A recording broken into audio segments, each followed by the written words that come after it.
Okay, so I want to start by saying thank you so much for taking the time to sit down and chat with me. Lots of people might not know, but I met you many, many years ago during a performance of Entree. So how did you sort of get into the world of performing and sort of being on stage? How did that start for you? So I got my starting in performing many years ago. We originally started as a magician. Hmm.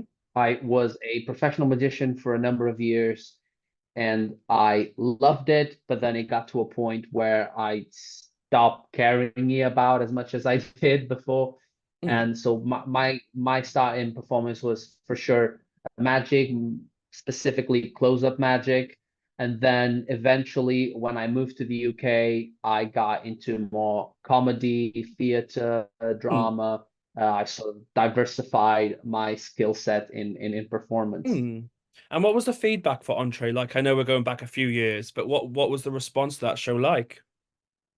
It was great. It was great. I loved it. That show will always have a special place in my heart because it was the show that I originally graduated university with.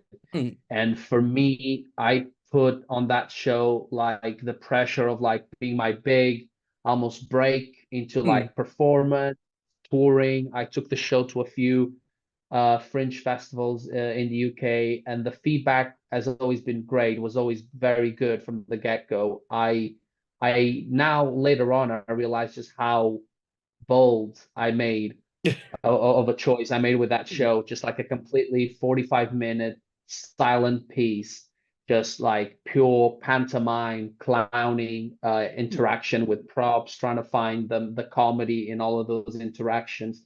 But I loved it. I stopped doing the show for now like 2 years, and I don't necessarily have a plan of doing it again. But I still have like the Mm. jacket, the box is still in my flat, and yeah, that show has a special place in my heart. You sort of mentioned comedy there. So how did the transition then from sort of strict theatre, how was comedy come to be? How did that transition happen? Very smooth. It was a very smooth transaction, in all fairness. So whilst I was doing Entree, I started to do a little bit of stand-up comedy in the Hmm. lyrical circuit in Cardiff. And I did it for like a year and a half. I got my started in doing at a fundraising gig, like stand-up comedy gig, Hmm. for cancer research. And after that, I wanted to gig a little bit more. And in 2020, in the beginning of the year, I thought to myself, right, I'm gonna gig as much as I possibly can. Unfortunately, as we all know, Hmm. from March onwards, it was not possible to do that. So I had to sort of take a step back and trying to figure it out. How could I get my started back again into comedy, into doing shows? So that was my transition between graduating Hmm. university and slowly going into gigging in comedy. Yeah. And then obviously you started up Cowboys comedy, as we can see from the background. So why Cowboys? It's a great question. I So Cowboys Comedy is the first event that I decided to organize.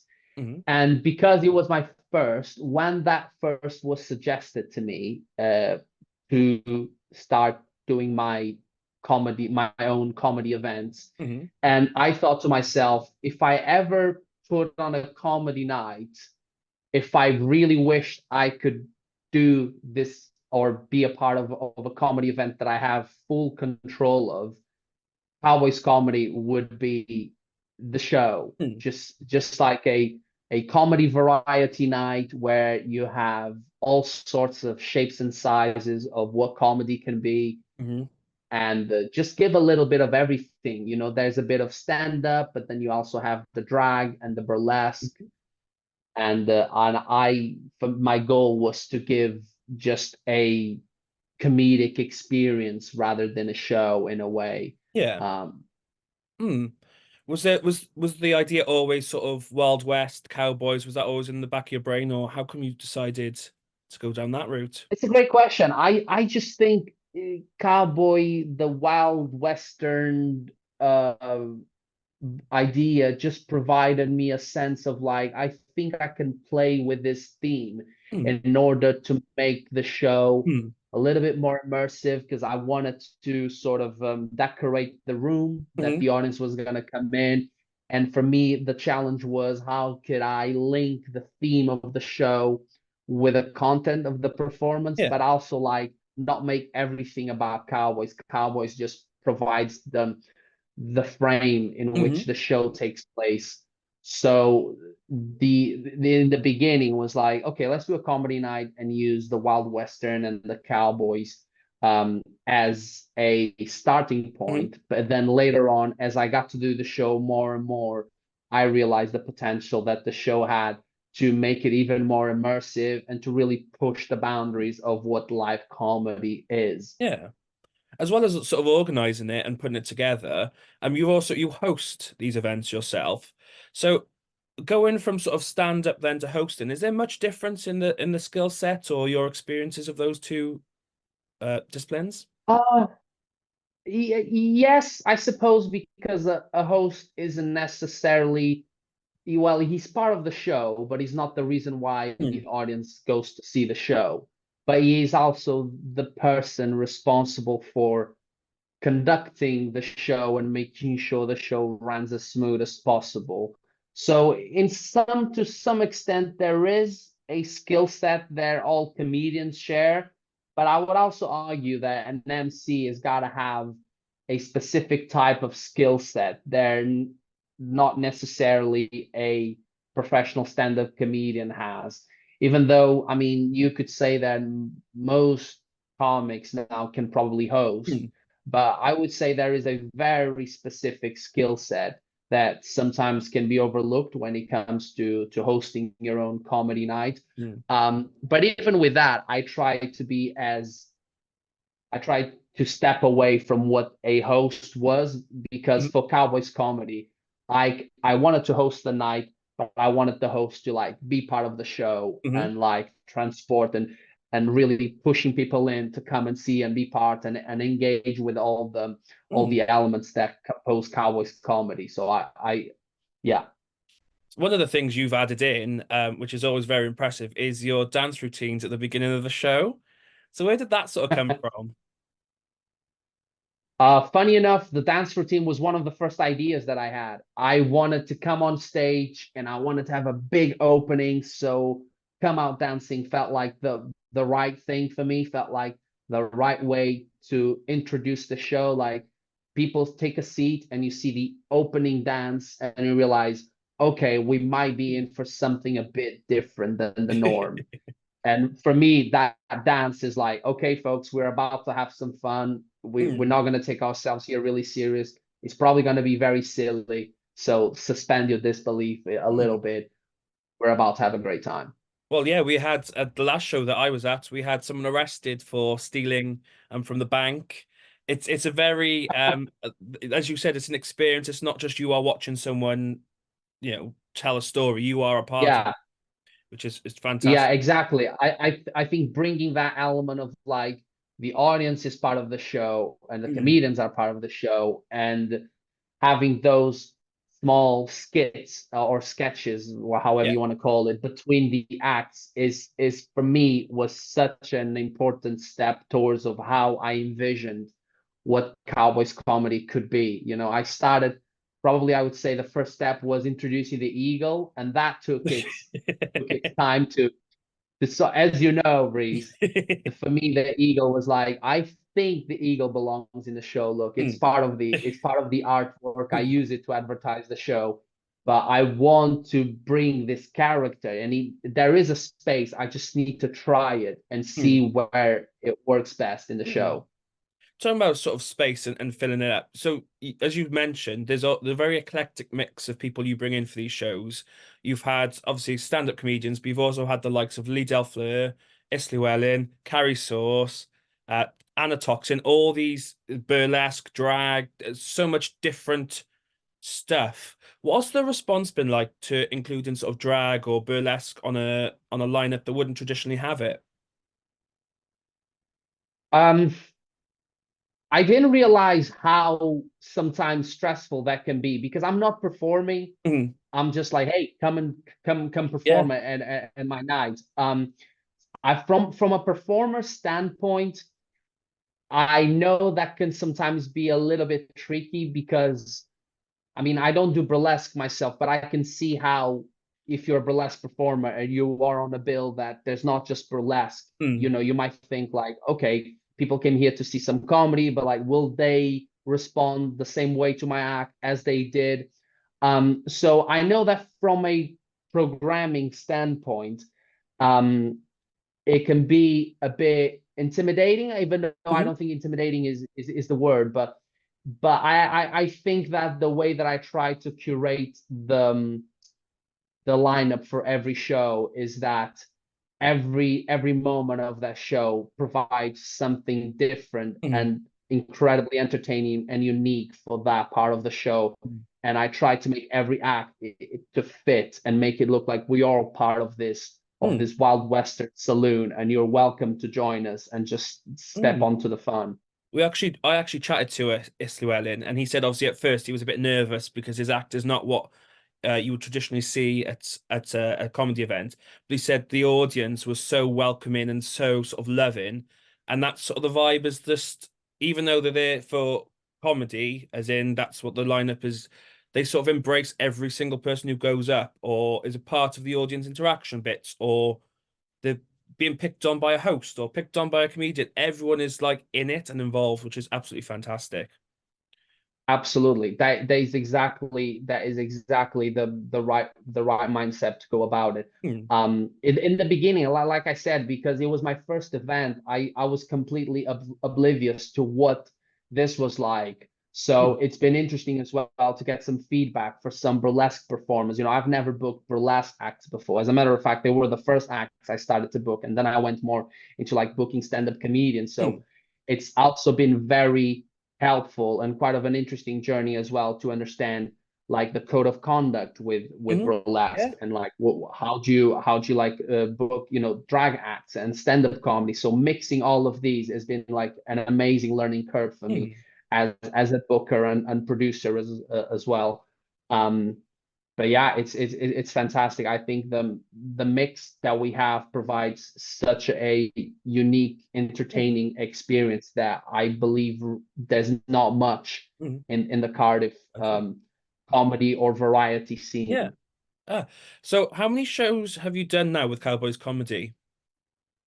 We've done October, November, January, March, April. So we've done 5 shows You got since we five. So, started running the night.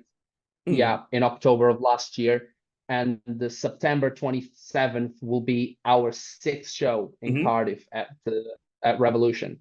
So what can we expect from this upcoming show then? Why should people come to see the next show?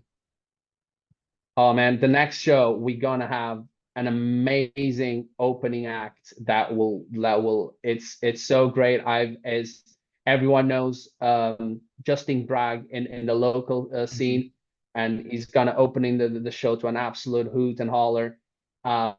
We got some two great stand-up comedy acts. The Eagle will return, Fantastic. and we're now bringing even more the immersive aspect of the show. Hmm. So we have the Joke Shop in Cardiff, which will be sponsoring the show. Oh, You can get all of your Cowboys hats at the Joke Shop wow. in Cardiff in Yeah. front of the castle. So we managed to secure an incredible independent business that's been Hmm. going on in Cardiff for so long, and they've been able to understand and recognize just how the value of the show brings to the local scene. So you can get a cowboy hat at the joke shop or during the show as well. Before the show starts, they're going to be selling a few cowboy hats there, and yeah, it's a unique experience, isn't it? You've been to now a Yes. few shows, and every show is completely different, Absolutely. and the ending of the show can be sometimes quite unpredictable. One thing is for sure, you're going to come out of there having Hmm. a great time on a Friday night, which is what Yeah. ultimately everyone wants to do on a Friday night, have a great time. Yeah. So if we thought the last couple of shows were good, this one is going to be even bigger, even more spectacular, even bigger by the sounds of it. He's going to continue growing, getting better and better, which is Yeah, incredible. Yeah, we're gonna keep on bringing every time we aim to bring bigger acts, but not just bigger acts. We aim to like polish the show Yeah. even more so that all the bits land perfectly. And we're gonna keep bringing new side characters. So the Ooh, Eagle is gonna be back. I'm incredibly excited as well to announce that Carrie Sauce has become a regular cast wow. of Cowboys comedies. You're gonna be seeing Madame Carrie on every Cowboys comedy show. Wow. Now she's now a host of the as well of the Wild West Saloon. So we're gonna be blessed with Carrie Sauce's voice during all the Cowboys comedy shows. Oh, amazing. Fantastic. So if people want to continue to follow this journey, where can people stay up to date with you and with the show? Absolutely. So you can follow Cowboys Comedy on Instagram. All this show is done under my comedy events producing label called Pigeon Talk Comedy. So if you guys follow Pigeon Talk Comedy, it's my independent comedy events producing house based in Cardiff. So we put on other events and workshops for comedians in Cardiff. We have so Cowboys Comedy is on the 27th. On the 10th, we have Mad Dog Comedy Club at the lovely Mad Dog Brewery in Cardiff, where that show is more of a traditional stand-up comedy night, semi-pro night. So yeah, you can follow us on the Instagram, or also go to Pigeon Talk Comedy for all the events dates. Mm. And then obviously there they can find tickets for the next Cowboys comedy then if they want. But I will also put it in the comments below so people can scroll down and click away as well. Absolutely, get those tickets from Rhys Reviews link. And so my final question is, what advice do you have for people looking into to get into the world of comedy or performing or cabaret, that sort of space? You mean as in performing or like producing, Well, putting on event? both, either. It just people looking to get into to do what you're doing, what would be your advice to them? I would say number one, see as much comedy as you possibly can. Hmm. Like be open-minded to see things that you probably think you would not enjoy. Um, like be open for like different concepts, for things that probably you wouldn't go and see. So like for me, that I always been very like conventional in a sense that I would only see stand-up comedy, but as soon as I like start watching like variety, burlesque, Hmm. drag, um and again, like I come from a variety a background, and I discovered how much I love mixing all of those art forms so they can be as entertaining and beautiful as what you already enjoy watching. So like go and see musicals that you probably wouldn't you think you wouldn't go and see. And from an event organizing standpoint, I would recommend just bring the event or the show that does not exist at the moment and you think will bring an entertainment value that's unparalleled, that no one is bringing, because that's what ultimately people will be interested to come and see a show, because no one else is offering that. So if you fancy, wild western fun, if you enjoy putting on a cowboy hat and you enjoy like watching drag, burlesque, stand-up comedy, I would say Cowboys comedy is the place to be, but I'm a bit biased by saying that. So I'll end the same way I started, just by saying thank you so much for taking the time out to sit down and chat with me. Like I said, I'll put the links in the comments so people can scroll down, click away. As you did mention, there is a link, Rhys Reviews link to go to the to book tickets for the show. So I would love people to go through me, but also obviously any ticket sales are fantastic. Absolutely. So thank you so much for chatting to me, and I shall speak to you soon. Thank you very much. And very soon we're going to be announcing that as well, Reese. We're going to do a ticket giveaway through Ooh, your channel. So some people can fantastic. follow you, start following you to get a ticket to go and see the show with you. Oh, fabulous. Thank you so much, and I shall speak to you soon. Fantastic. Great to speak to you, Reese. Take care.